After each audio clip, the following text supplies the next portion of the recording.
কষ্ট করে পড়াশোনা শিখিয়ে মানুষের মতো মানুষ করেছিলেন। বাবা তিন ছেলেকে এতটাই ভালোবাসতো যে ছেলে ছাড়া আর কিছু জানতো না। তা অনেক কষ্ট করে ছেলেকে পড়াশোনা শিখিয়ে মানুষ করেছে। দেখবেন ইহ জগতে কেউ যদি কারো সন্তানকে মানুষের মতো মানুষ করে না,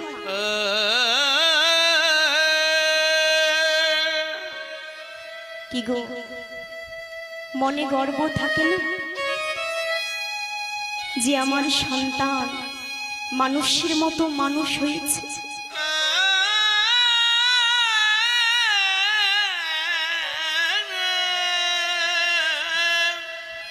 বাবার মনেও ভারী গর্ব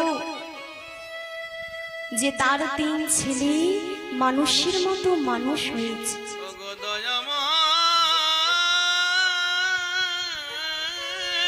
বাবার বড় ছেলে মস্ত বড় ডক্টর, মেজ ছেলে ইঞ্জিনিয়ার আর ছোট ছেলে ব্যারিস্টার। তা তিন ছেলেকে নিয়ে বাবার তো বেশ ভালোই দিন কাটে। একদিন বাবার তিন ছেলে বাবার কাছে এসে বলছে, বাবা